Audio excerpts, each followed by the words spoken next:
কুরবানি এবার গরু দিয়ে নয়, চলবে ছাগলের ধামাকা।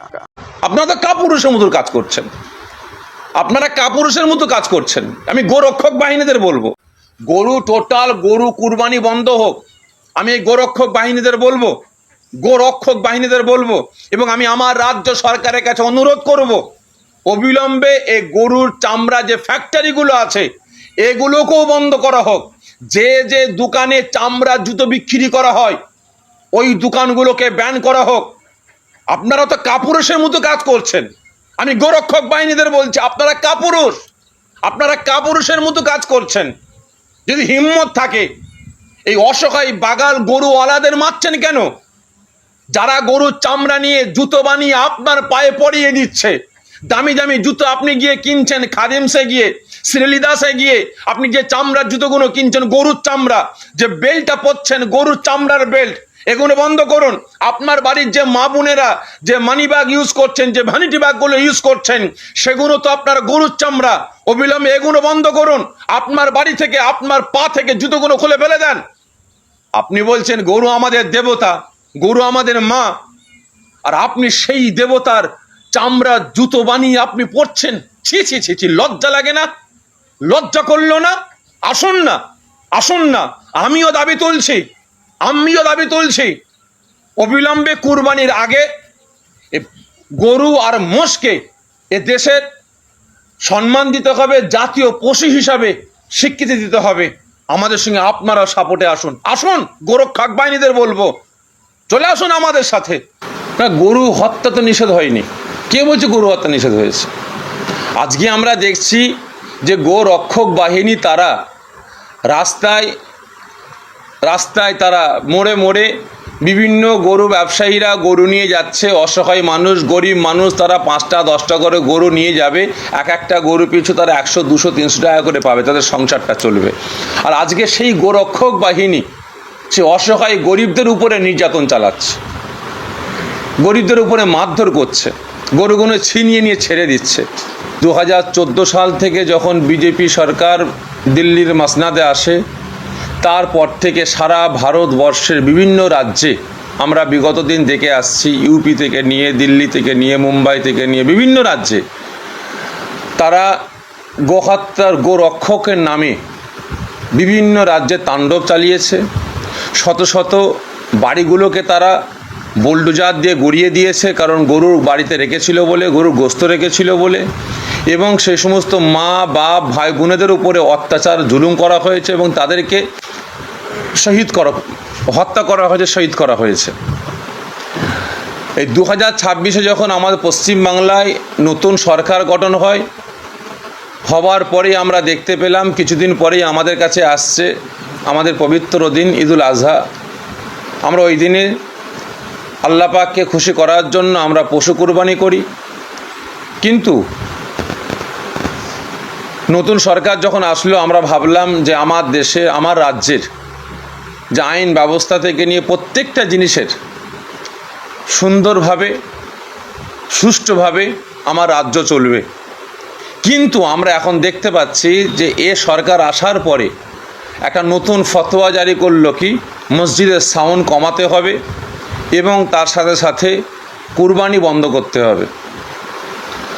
আর বিভিন্ন জায়গায়, বিভিন্ন জেলায় পশ্চিমবাংলার গরু ব্যবসায়ীরা এক হাট থেকে আর এক হাটে গরু নিয়ে যাচ্ছে, এক হাট থেকে গ্রামে গরু নিয়ে যাচ্ছে, তাদেরকে আটকে তাদের উপরে অত্যাচার, জুলুম, নির্যাতন করা হচ্ছে, মারধর করা হচ্ছে এবং গরুগুলোকে তারা ছেড়ে দিচ্ছে। আজ সবথেকে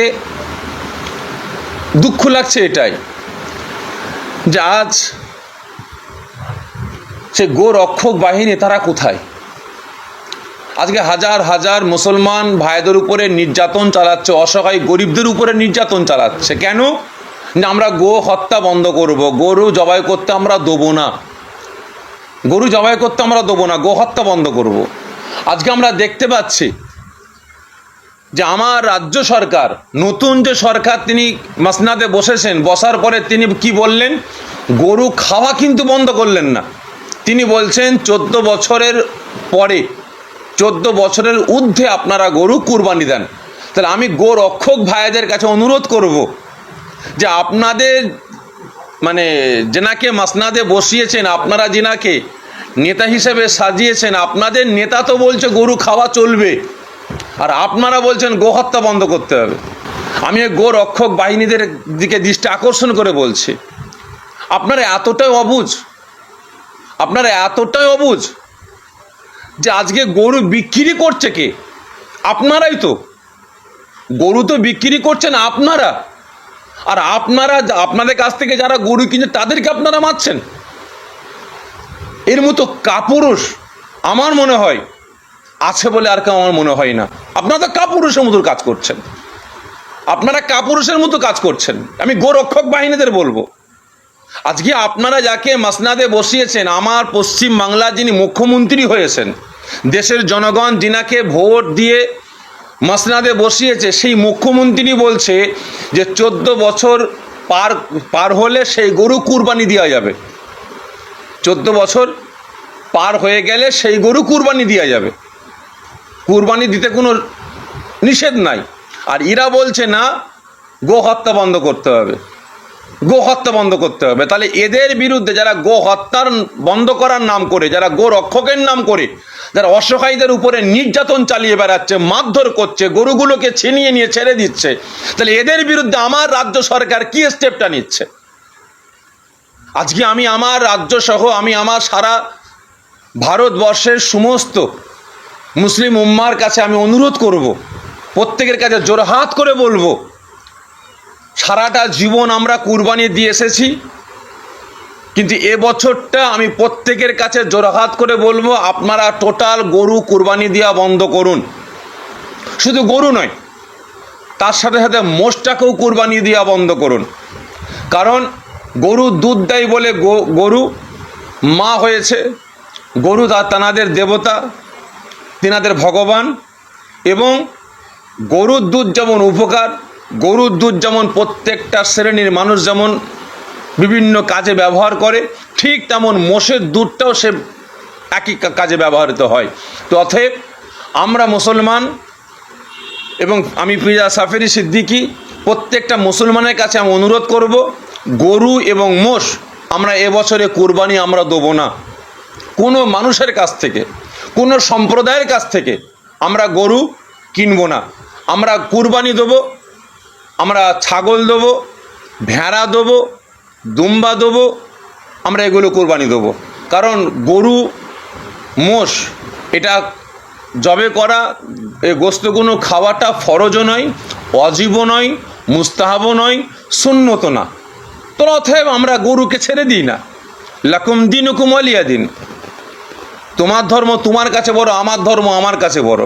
আমরা গরু খাচ্ছিলাম বলে এক শ্রেণীর মানুষ এই গরুকে কেন্দ্র করে হিন্দু মুসলমানের একতা, ঐক্য, ভ্রাতৃত্ব, ভালোবাসা আজকে ধ্বংস ধূলিসাৎ করে বেড়াচ্ছে। তো অতএব আমরা মুসলমান, আমরা মুসলিম সম্প্রদায়, আমরা মারামারি চাই না, আমরা দাঙ্গা চাই না, আমরা অশান্তি চাই না, আমরা শান্তি চাই, আমরা সম্প্রীতি চাই। এই শান্তি সম্প্রীতির দিকে লক্ষ্য করে আমরা টোটাল মুসলিম সম্প্রদায় আমরা আজ থেকে ওয়াদা করি যে আমরা টোটাল গরু আর মোষ খাওয়া আমরা বন্ধ করলাম। কারণ আমরা দেখেছি বিভিন্ন জায়গায়, বিভিন্ন জেলায়, বিভিন্ন রাজ্যে আমরা ঘুরি, তো আমরা দেখি যে টোটাল মোষ এবং গরু আমার 85% অন্য অন্য ধর্মের ভাইরা লালন পালন করেন, আর মুসলিম সম্প্রদায় সামান্য গরু লালন পালন করেন, মোষ লালন পালন করেন। তথে আমরা মুসলমান গরু কুরবানি দেওয়াটা এবারে স্থগিত রাখতে চাইছি, মোষ কুরবানি দেওয়া স্থগিত রাখতে চাইছি, এবং তার সাথে সাথে আমি এটা অনুরোধ করব, আমি আমার দেশের সমস্ত মুসলিম উম্মার কাছে অনুরোধ করব, আমি আগামী সোমবার না হলে মঙ্গলবার ডিএম সাহেবের কাছে গিয়ে, ডিস্ট্রিক্ট ম্যাজিস্ট্রেটের কাছে গিয়ে আমরা ডেপুটেশন জমা করব যে গরু আর মোষকে অবিলম্বে এ দেশের জাতীয় পশু হিসাবে স্বীকৃতি দিতে হবে, সম্মান দিতে হবে। ঠিক তেমন আপনারাও আগামী দিন থেকে প্রত্যেকটা যারা আমার রাজ্যের যেসব সংগঠন আছে, আমার দেশে যেসব মুসলিম সংগঠন আছে, মুসলমান নেতারা আছেন, এবং বিভিন্ন সংগঠন আছে। প্রত্যেকটা সংগঠন, প্রত্যেকটা দলের, প্রত্যেকটা ইমামদের আমি অনুরোধ করব, আপনারাও প্রত্যেকটা জেলায় জেলায় গিয়ে আপনারা ডেপুটেশন দেন। আমরা আন্দোলন করি যে আমাদের একতা, ঐক্য, ভ্রাতৃত্ব, ভালোবাসা রক্ষার স্বার্থে গরু আর মোষকে অবিলম্বে এ দেশের সম্মান দিতে হবে, জাতীয় পশু হিসাবে স্বীকৃতি দিতে হবে। তাহলেই দুধ কা দুধ, পানি কা পানি হয়ে যাবে।